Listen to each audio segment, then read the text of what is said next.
అండే ప్రపంచంలో ఈ భూపతిరాజు ఆంజనేయరాజుని ఎప్పుడూ ఎదవం చేయలేడని తెగిదిపోతూ ఉండేవాడిని. అలాంటిది నేను ఎదవైపోయానండి.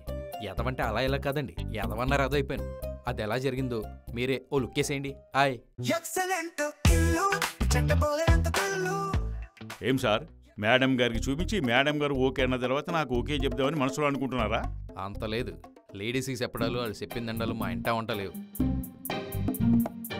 అయినా ఎక్కువ టైం ఇంట్లో ఉండేది నేను, మా ఆయన కాదు. అందుకే నాకు నచ్చిన ఇల్లు తీసుకొని ఆయన్ని సర్ప్రైజ్ చేస్తాను.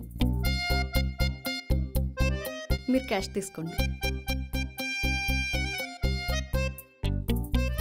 మొగుడు తెలియకుండా పెళ్ళానికి, పెళ్ళాన్ని తెలియకుండా మొగుడికి ఒకే ఇల్లు ఇద్దరికి అంటగట్టారని తెలిస్తే నన్ను ఏం చేస్తారో ఏంటో.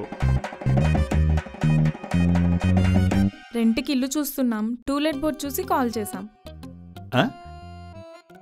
ఇంకా బోర్డు అక్కడే ఉందంటే కొత్త వాళ్ళు ఇంకా రాలేదన్నమాట. వాళ్ళు వచ్చేలోపు వీళ్ళని కూడా బకరాలు చేసి డబ్బులు దులిపేయాలి. వాళ్ళలో వాళ్ళే కొట్టుకు చేస్తారు.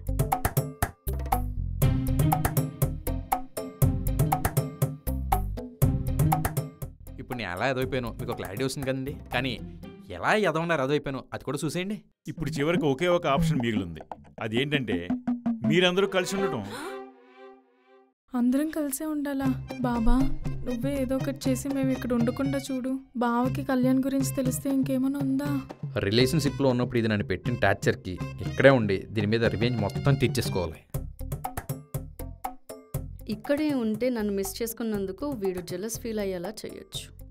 ఖర్చులు షేర్ చేసుకోవచ్చు, డబ్బులు మిగిల్చుకోవచ్చు, అలాగే రాజీని కళ్ళ ముందు చూసుకోవచ్చు.